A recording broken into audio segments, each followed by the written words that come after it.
나성환이 교회 성도 여러분 안녕하세요. 8월 2일 월요일입니다. 다 같이 새 찬송가 220장 사랑하는 주님 앞에 함께 찬송하시겠습니다.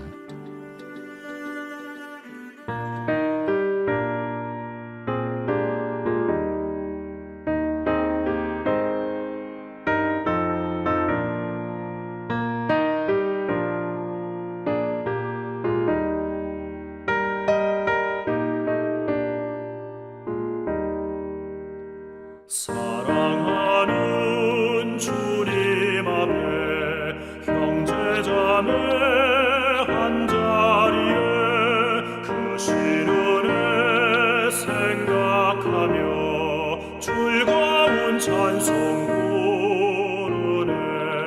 내 주 예수 본을 받아 모든 사랑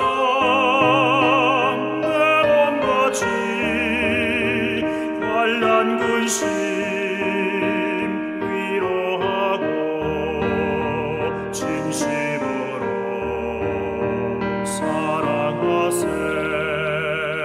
사랑하는 주님 앞에 온갖 충성 다 바쳐서 괴로우나 즐거우나 주님만 입소서.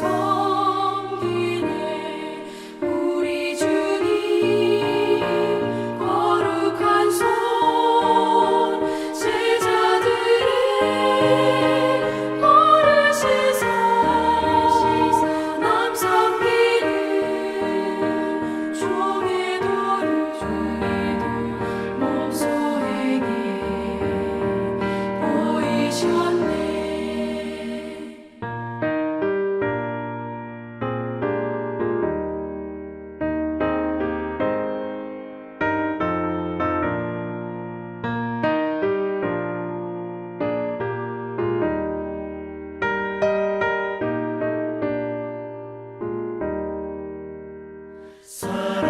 사랑하는 주님 예수 같은 주로 섬기다니 한 피마다 한 몸이군 형제여 친구들이여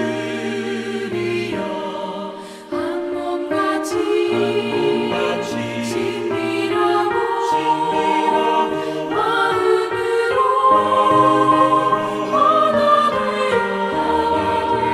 우리 주님 크신 뜻을 지성으로 준행하세.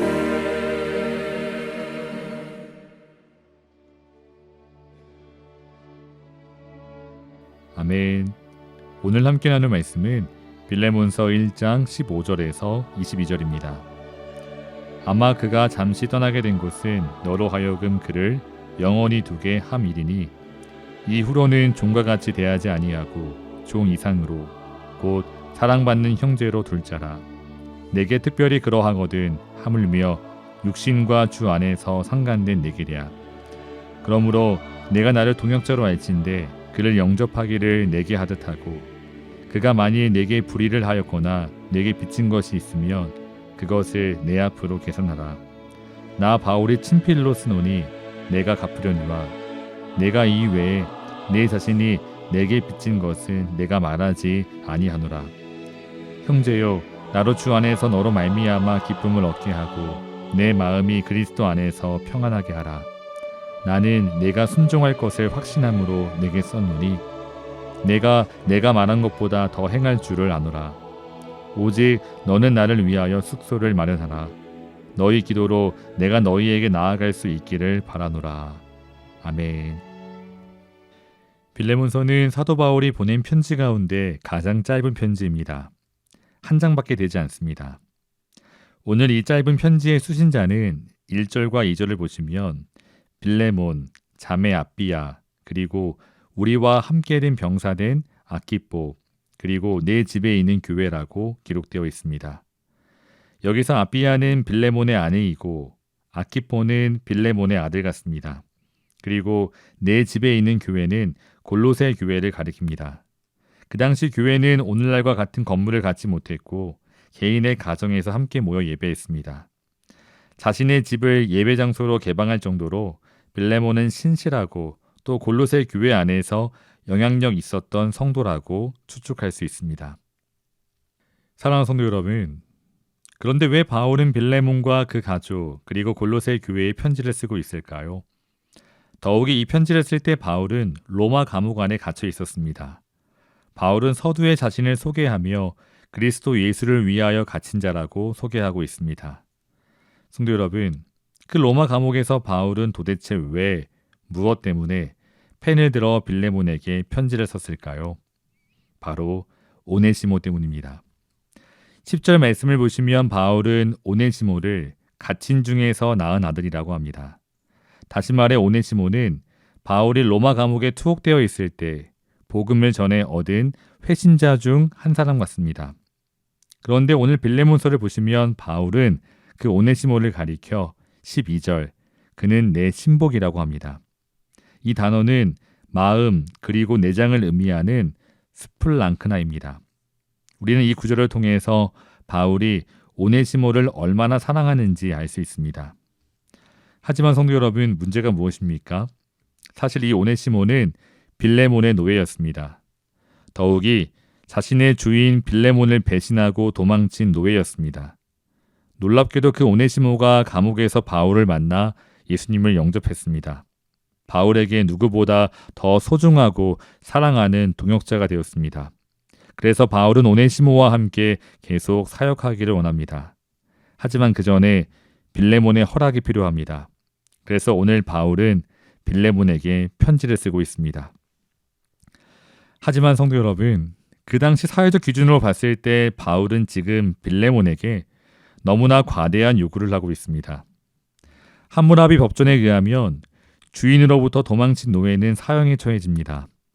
노예가 도망가도록 도와준 자, 도망한 노예를 숨겨준 자, 그리고 도망한 노예를 돌려주지 않는 자 역시 사형에 처해집니다. 그나마 로마의 법은 좀 관대합니다.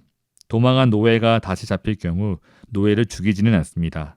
그러나 로마의 법 역시 노예에게는 중한 처벌이 내려졌고 또 그 노예를 숨겨준 자에게는 벌금을 부과했습니다. 성도 여러분, 오네시모는 주인을 배반하고 도망친 노예였습니다. 더욱이 빌레몬을 봤을 때 빌레몬은 누구보다 신앙이 있고 또 신실했던 사람 같습니다. 노예한테도 보통 사람과는 다르게 대했을 것 같습니다. 그럼에도 불구하고 오네시모는 배신했습니다. 성도 여러분, 금전적인 손해보다 배신감이 더 클 수도 있습니다. 하지만 오늘 바울은 빌레몬에게 오네시모를 용서해 주기를 요청합니다. 아니, 용서하는데 그치는 것이 아니라 사랑받는 형제로 받아주라고 말합니다. 16절을 읽어보겠습니다. 이후로는 종과 같이 대하지 아니하고 종 이상으로 곧 사랑받는 형제로 둘 자라. 내게 특별히 그러하거든 하물며 육신과 주 안에서 상간된 내게랴. 성도 여러분, 과연 이 일이 가능한 일인가요? 결코 쉬운 일이 아닙니다. 누구에게나 용서는 쉽지 않습니다. 하지만 성도 여러분, 오늘 우리는 바울의 말 속에서 용서의 중요한 한 가지 원리를 배울 수 있습니다. 18절과 19절 말씀을 읽어보겠습니다. 그가 만일 내게 불의를 하였거나 내게 빚진 것이 있으면 그것을 내 앞으로 계산하라. 나 바울이 친필로 쓰노니 내가 갚으려니와 내가 이 외에 내 자신이 내게 빚진 것을 내가 말하지 아니하노라. 아멘. 바울은 만약 오네시모가 빌레몬에게 불의를 행하였거나 혹 빚진 것이 있다면 자신이 계산하겠다고, 자신이 갚겠다고 말합니다. 다시 말해 오네시모와 빌레몬 사이에 바울이 있습니다.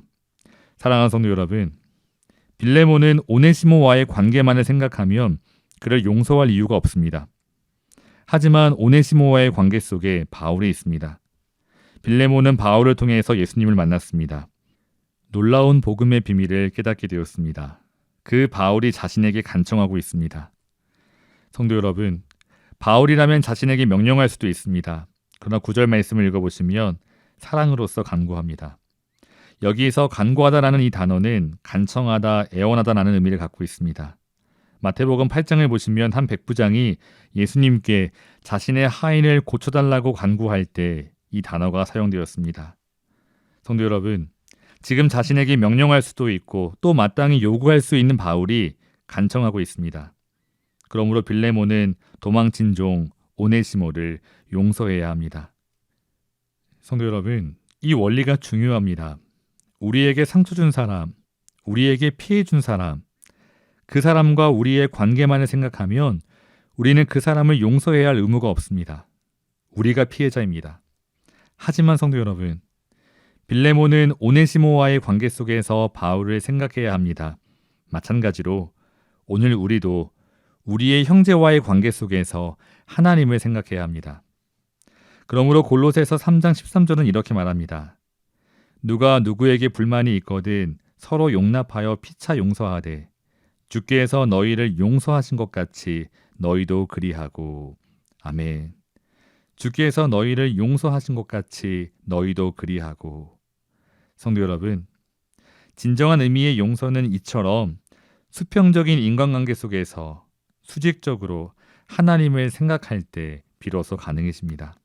사랑하는 성도 여러분, 팀 켈러 목사님의 로마서 책에 이런 말이 나옵니다. 만약 누군가 저에게 $100를 주면서 A라는 사람에게 전해주라고 합니다. 그럼 성도 여러분, 제가 A라는 사람에게 $100를 비치고 있는 셈입니다. 그렇죠. 마찬가지입니다. 성도 여러분, 오늘 우리는 용서하는 것이 결코 쉽지 않습니다. 우리에게 상처 준 형제를 용서하고 더 나아가 사랑하는 형제로 받아들이는 일, 정말 어렵습니다. 그러나 예수님은 지금 우리를 구원하기 위해 십자가에 못 박히신 자신의 손과 발을 보여주며 너도 내 형제와 이웃을 용서하고 사랑하라고 말씀하십니다. 사랑하는 성도 여러분, 그 주님의 못자국 난 손을 바라볼 때 우리는 비로소 형제가 내게 지고 있는 빚이 내가 탕감받은 10,000달란트와는 비교할 수 없는 100데나리온밖에 되지 않는다는 사실을 깨닫게 됩니다. 100데나리온, 결코 작은 금액은 아니지만 성도 여러분, 우리가 탕감받은 10,000달란트에 비하면 너무나 보잘것없는 것 아닌가요? 성도 여러분, 하지만 여전히 용서가 어려우신가요? 그럼 15절 말씀을 다 같이 보시면 아마 그가 잠시 떠나게 된 것은 이라는 표현이 나옵니다. 여러 주석가들이 이 구절에서 떠나게 되었다는 단어가 수동태라는 사실을 주목합니다. 물론 그 옛날 오네시모는 자신의 이기적인 욕망과 짧은 생각으로 주인 빌레몬을 배반하고 도망쳤을 것입니다. 그럼에도 불구하고 떠나게 되었다라고 수동태로 표현하는 이유는 모든 일 가운데 하나님의 역사하심이 있음을 고백하기 때문입니다. 그 대표적인 경우가 바로 요셉입니다. 자신을 종으로 판 형들에게 요셉은 다음과 같이 말합니다. 창세기 45장 5절 말씀을 보시면 당신들이 나를 이곳에 팔았다고 해서 근심하지 마소서, 한탄하지 마소서. 하나님의 생명을 구원하시려고 나를 당신들보다 먼저 보내셨나이다. 아멘. 형들은 비록 자신의 동생에게 씻을 수 없는 악을 행하였지만 그 가운데 하나님의 역사하심과 섭리하심이 있었습니다. 요셉은 그곳을 바라보았습니다. 그래서 요셉은 기꺼이 자신의 형들을 용서합니다. 오늘 우리에게도 그러한 믿음이 있기를 간절히 기도합니다. 다 같이 기도하겠습니다. 사랑의 하나님, 우리에게 상처 그리고 피해를 준 형제를 용서하기가 너무나 어렵습니다. 그러나 주님, 오늘 이 시간 우리에게 베풀어 주신 하나님의 사랑을 바라봅니다. 그 십자가의 예수님을 바라봅니다. 그리고 우리 삶 가운데 늘 동행하시는 하나님의 역사하심을 바라봅니다. 그 주님을 바라보고 신뢰하며 이제는 우리도 용서하며 살아갈 수 있도록 인도해 주시옵소서. 예수님의 이름으로 기도합니다. 아멘. 사랑하는 성도 여러분, 오늘도 주 안에서 승리하시기를 주님의 이름으로 축원합니다. 감사합니다.